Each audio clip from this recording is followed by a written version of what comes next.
मनुष्य अपनी respiratory rhythm को चेंज कर सकता है, मॉडिफाई कर सकता है according to the demands of the tissues of the body, and this is done with the help of neural system, nervous system.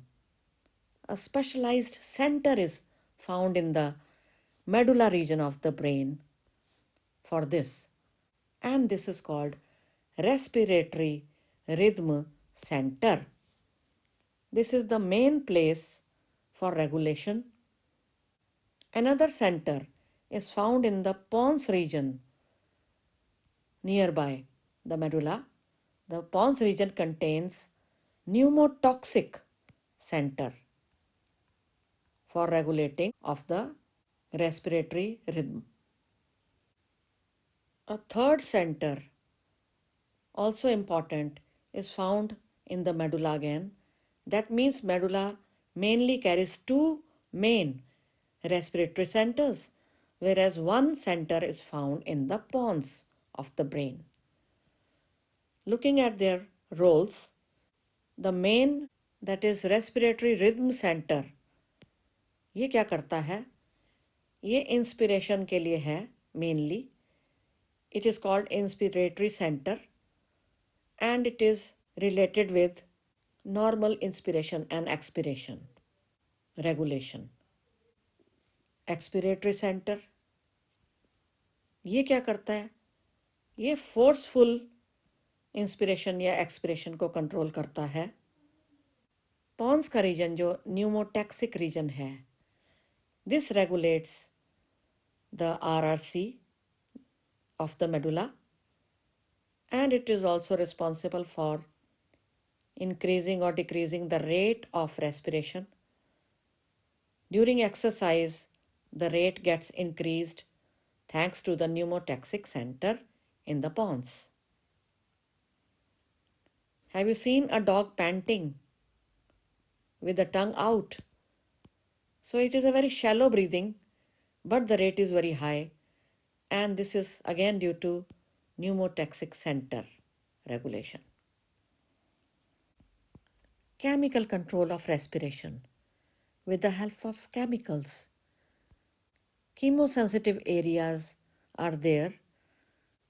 दो मेन हैं areas, the aortic body, a group of neurons situated where? Just near the aorta. These are found cluster of neurons called aortic body. Same way, ये जो carotid artery की fork है, bifurcation हो रही है, ये जो यहाँ पे कैरोटिड बॉडी मिलती है, again a group of neurons which are chemosensitive in nature.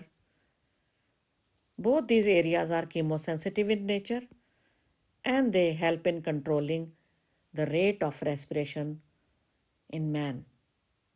ये ह्यूमन हार्ट है, उसका चित्र हाईली सिंप्लीफाइड डायग्राम है, हाईली सिंबॉलिक डायग्राम है. ये चैम्बर्स बनाए गए हैं 4. ये एओर्टा निकलती हुई दिखाई गई है from the ventricle and which is reaching out to the various body parts carrying the oxygenated blood. aorta, इसी के पास ही पड़ी मिलती है aortic body. aortic body और carotid body ये कार्बन डाइऑक्साइड के कंसंट्रेशन और हाइड्रोजन आयन के कंसंट्रेशन को देखते हैं और उसके लिए सेंसिटिव होते हैं, यानी पीएच के प्रति सेंसिटिव. जब भी ये ज़्यादा हो जाएं दोनों चीज़ें, तो ये अलर्ट कर देते हैं ब्रेन को. जो रेस्पिरेटरी रिदम सेंटर्स हैं ब्रेन के, उसको सिग्नल्स भेजते हैं. They send the signals to the brain so that these can be reduced, these substances can be eliminated or reduced. Some common diseases of the respiratory system in man, disorders of the respiratory system. First one we are talking of is asthma. Asthma यानी दमा, T silent बोलते हैं यहाँ पे. Asthma, दमा बहुत dangerous रोग है. इसमें सिम्टम्स हैं वीजिंग, कि एक छाती से आवाज़ सी निकलती है from the chest, there is a particular sound, breathing difficult हो जाती है, सांस लेना बहुत मुश्किल। ये कहा जाता है कि जो पेशेंट होता है उसके चेस्ट पे मान लो एक हाथी ने पैर रखा हुआ हो अपना, इतना भार होता है उसके ऊपर और इतनी डिफ़िकल्ट ब्रीदिंग हो जाती है उसके लिए। स्पैज़म्स होते हैं, बॉडी स्पैज़म्स यानी कन्वल्शंस टाइप पड़ते हैं, सॉर्ट ऑफ फिट्स टाइप से, स्पैज़म से इसके सिम्टम्स हैं एज़मा के। ज़्यादातर ये एलर्जेंस के कारण हो सकता है, पॉलन ग्रेन्स डस्ट से हो सकता है एलर्जेंस। ब्रोंकाई और ब्रोंकियोल्स, उनके इन्फ्लेमेशन से, उनकी सूजन से क्या होता है कि नैरोइंग हो जाती है, पैसेज नैरो डाउन हो जाएगा, तो सांस लेना दिक्कत होएगा, डिफ़िकल्ट ब्रीदिंग हो जाएगी।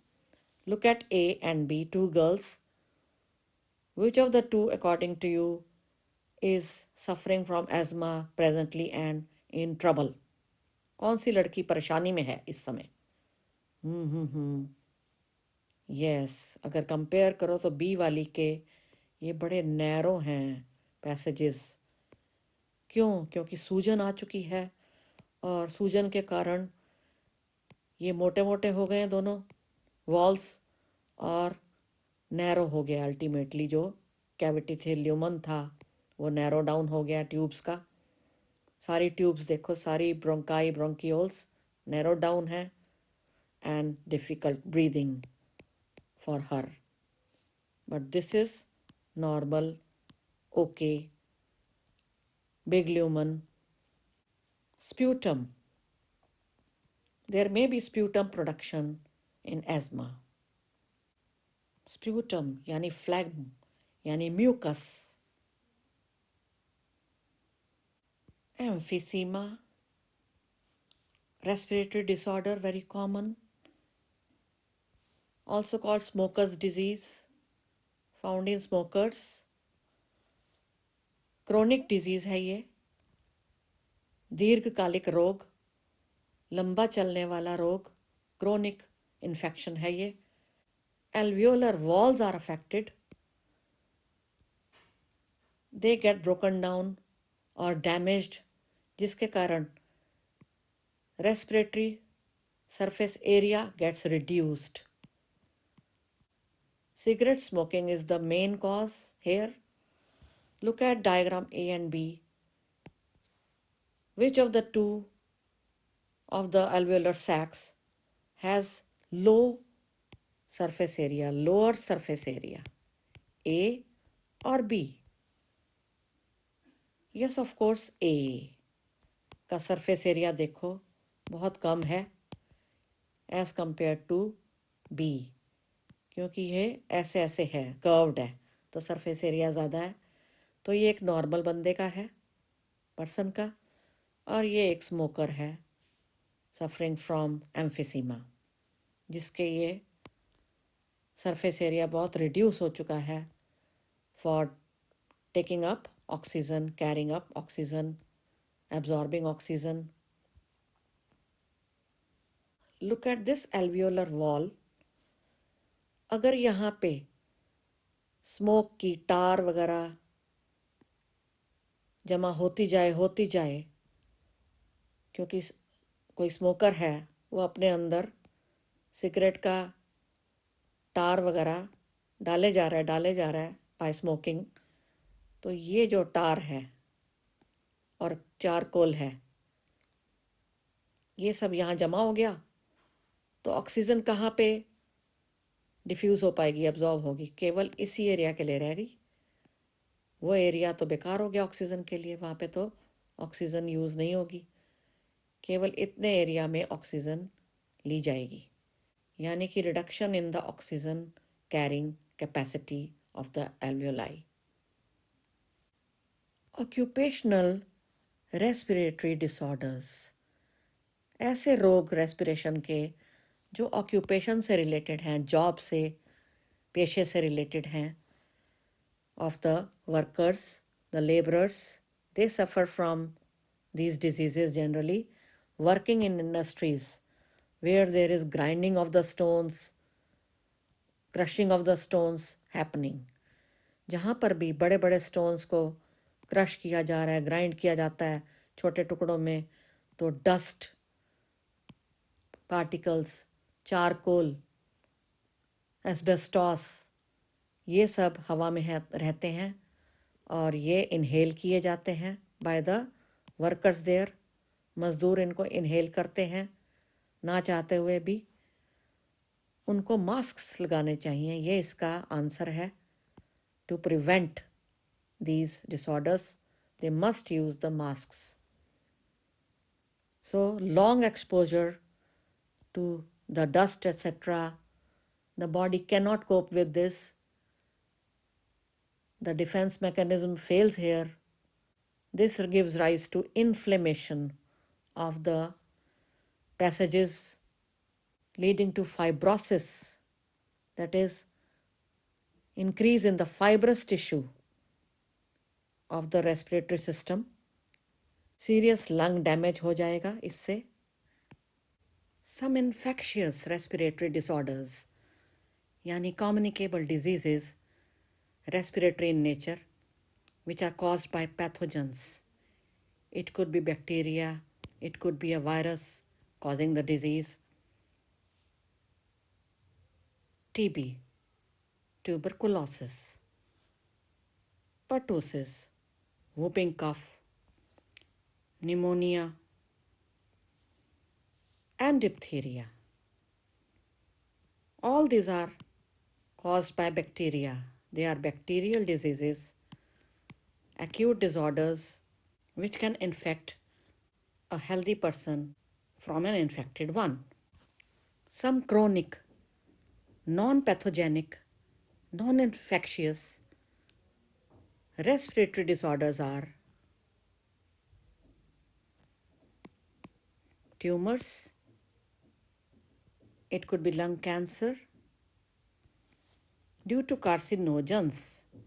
The chemicals which are responsible for cancers are called carcinogens.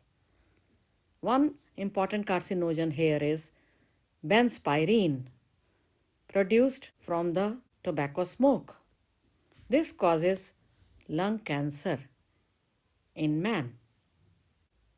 Some very common, very prevalent disorders called allergies.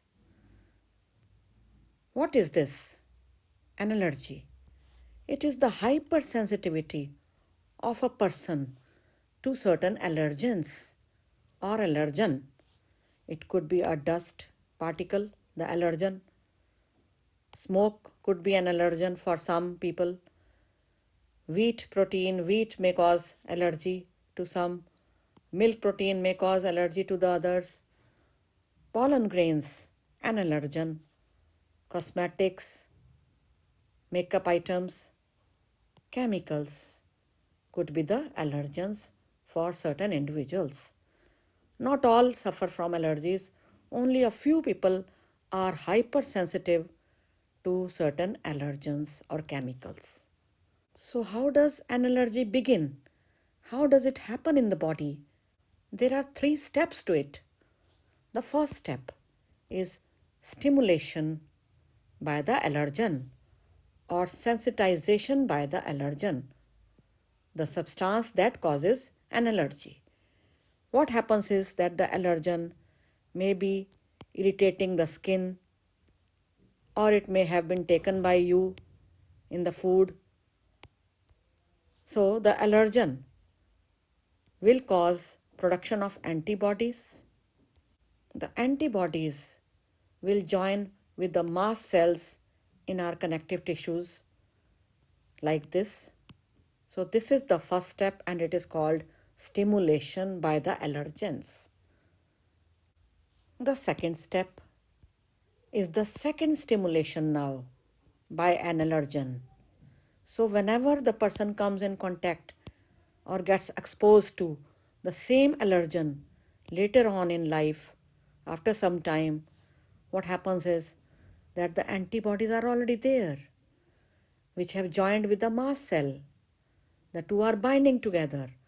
So the allergen will now enter in the body and attach with these mast cells carrying the antibodies on them. And look, here it is joined with the mast cell, and this will lead to the rupturing, the destruction, the breaking up of the mast cell. The third step, the broken mast cells will release a chemical, a protein, the histamine, which will finally lead to the irritation reaction. The allergic reaction will be produced by this chemical, the histamine, produced by the broken mast cells.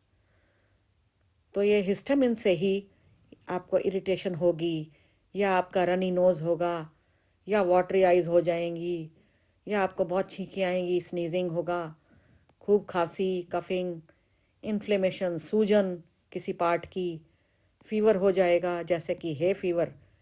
ये एक particular name है disease का, allergy का, due to pollen grain. Pollen grain की energy को एक नाम दिया हुआ है हे फीवर। तो ये सारे सिम्टम्स हो जाएंगे, हिस्टामिन रिलीज होगा। This is the third step in an allergic reaction. Calculation of the changes in the lung volumes, in the volume of air in the lungs, is called spirometry. The various pulmonary air volumes, lung capacities can be put up on a graph. Graphically represent कर सकते हैं आप इनको। ये TV, IRV, ये जो values हमने पढ़ी हैं। What is TV? Tidal volume. The volume of air inspired or expired during a normal respiration. Normal जब आप रेस्पायर करते हैं तब जो वॉल्यूम ऑफ एयर इंस्पायर करते हैं या एक्सपायर करते हैं 500 मिलीलीटर्स, वो है TV. Inspiratory reserve volume denoted by this curve IRV. Additional volume of air which a person can inspire by a forcible inspiration. खूब सारी सांस ले सकते हो आप जब अपने अंदर, तो वो वाला वॉल्यूम ऑफ एयर 2500 मिलीलीटर से लेके 3000 millilitre IRV, inspiratory reserve volume. Expiratory reserve volume ERV. The extra air, additional volume of air a person can expire, छोड़ सकता है जो एक मनुष्य, by a forcible expiration. This averages around 1000 to 1100 milliliters, shown by this curve ERV. RV ये क्या था? Residual volume, यानी volume of air remaining in the lungs even after a forcible expiration. आपने बहुत सारी सांस छोड़ दी है बाहर, आपको क्या लगता है लंग्स खाली हो गए? नहीं, उनमें हवा है। 1100 milliliters to 1200 milliliters of air is the average. RV, VC, vital capacity, the maximum volume of air a person can breathe in after a forced expiration. बाहर सांस छोड़ने के बाद फोर्सिबली जितनी air, maximum volume of air, maximum ले सकता है एक मनुष्य, ब्रीद इन कर सकता है, वो है vital capacity of the lungs, shown by this curve. ये जो पूरी लंबी सी कर्व है, यहाँ से लेके नीचे तक, यहाँ तक जा रही है, और ये इंक्लूड करती है TV plus IRV plus ERV, the vital capacity. इसको अब ऐसे भी कह सकते हैं कि maximum volume of air a person can breathe out after first inspiration. Total lung capacity यानी vital capacity plus residual volume, shown by this curve. Total lung capacity TLC यानी total volume of air accommodated in the lungs at the end of a forced inspiration. आपने बहुत सारी सांस अंदर खींची है, तो टोटल वॉल्यूम ऑफ एयर जितनी लंग्स में आ चुकी है, अकोमोडेट कर रहे हैं लंग्स, वो है total lung capacity, TLC. Some interesting facts about respiration. The only reptile to have vocal cords is the gecko. Syrinx, the larynx of the birds. Birds के अंदर जो वॉइस बॉक्स होता है उसको साइरिंग्स कहा जाता है. Vital capacity of smokers is highly reduced.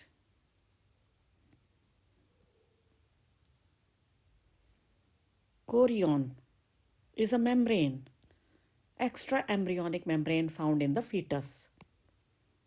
इसको फीटल लंग भी कहा जाता है क्योंकि यही वो मेम्ब्रेन है जो एक्सचेंज ऑफ गैसेस कराती है फीटस में. Growing embryo, unborn child. Expecting mothers, expecting women, इनका डायफ्राम बहुत ऊपर उठ जाता है due to the growing fetus, इसलिए ये इस पे डिपेंडेंट नहीं हो सकती for increasing the thoracic cavity volume. इनको डिपेंड करना पड़ता है, इसका मतलब इंटरकोस्टल मसल्स पे काफ़ी हद तक. Respiratory cycles in man, they vary with age and with metabolic rate. Infants, 1 साल से छोटे बच्चे में 60 टाइम्स पर मिनट ब्रीदिंग देखी गई है. 2 to 5 ईयर्स का चाइल्ड 24 बार सांस लेगा पर मिनट, 24 साइकिल्स, ब्रीदिंग साइकिल्स पर मिनट. और बाकी जितने भी हैं 2 to 5 से ऊपर, वो सभी एडल्ट्स एंड अदर्स 12 टाइम्स पर मिनट रेस्पायर करेंगे, ब्रीथ करेंगे. एक ब्रीदिंग साइकिल कितना ड्यूरेशन का होता है? ओनली 5 सेकेंड्स का एक रेस्पिरेटरी साइकिल बना होता है, ब्रीदिंग साइकिल, जिसमें 2 seconds are given to the inhalation process and there are only 3 seconds for the exhalation process to occur. हमारा रेस्पिरेटरी रेट कब मिनिमम हो जाता है? जब हम सो रहे होते हैं, during sleep. Diaphragm is only found in the mammals exclusively, not in other animals. ये mammals की पहचान है. This muscular flap-like structure which separates the thoracic cavity from the abdominal cavity, ये diaphragm only mammals में मिलता है. Coughing, ये क्यों होती है? खांसना. It is also called forced expiration, और किसी इरिटेंट के कारण होती है ये, कि जब भी कोई इरिटेंट, कोई डस्ट पार्टिकल कुछ निकालना हो बॉडी ने बाहर, आपके रेस्पिरेटरी सिस्टम ने बाहर, तो कफिंग होती है. हिकअप्स, हिचकी आना, इसके लिए भ्रांति यही है, द मिथ, कि किसी ने हमें याद किया है इसलिए हिचकी आई है. Nothing like that. The scientific fact is that it is the sound produced when the epiglottis, this bilobed structure, the lid, covers or closes the glottis, the opening of the trachea, यानी windpipe. तो जब ये इसके ऊपर बंद करता है, इसको एपिग्लॉटिस आके बंद करता है ग्लॉटिस को, तो जो साउंड है वो हिकअप्स है. यॉनिंग, उबासी लेना, इसके लिए बहुत सारी मिथ्स बनी हुई हैं, लेकिन ये है क्या कि जब भी हमारे लंग्स में बहुत CO2 एक्यूमुलेट हो जाती है, तो ये एक मैकेनिज्म होता है to draw in more air to remove the CO2 from the lungs. तो ये इंस्पिरेशन है, prolonged inspiration, very long inspiration, yawning. Trachea यानी विंड पाइप, इस पे कार्टिलेजिनस रिंग्स होते हैं, हमें पता है, जो कि सी शेप्ड होते हैं. पूरे राउंड रिंग्स नहीं होते, अधूरे होते हैं, सी शेप्ड होते हैं. एंटीरियर पूरे और पोस्टीरियर अधूरे। Trachea 10 to 11 centimetres long tube है, lined by ciliated epithelium from the inside. ये इसमें ये मैंने दिखाया है वो लिड, कौन सा लिड है? एपिग्लॉटिस, जो कि विंड पाइप से अटैच्ड है। Hilum is that point of the lung where the bronchus pierces into it, enters into the lung, वो पॉइंट है हाइलम। कार्डियक नॉच ये क्या है? कैन यू सी कि ये जो लेफ्ट लंग है ये डिप्रेशन लेके बैठा है, यहाँ पे एक डिप्रेशन है इसमें, क्योंकि यहाँ पे हार्ट आना होता है, तो हार्ट के अड़ने से ये टेढ़ा हुआ होता है और इस टेढ़ेपन को बोलते हैं cardiac notch, found in the left lung, not in the right. The left lung is in humans smaller than the right lung. The larynx यानी voice box in man, in humans, इसमें इलास्टिक फ्लैप्स होते हैं, 2 elastic flaps जिनको vocal cords कहा जाता है। These are lined by stratified squamous epithelium. ये खाली जगह ग्लॉटिस है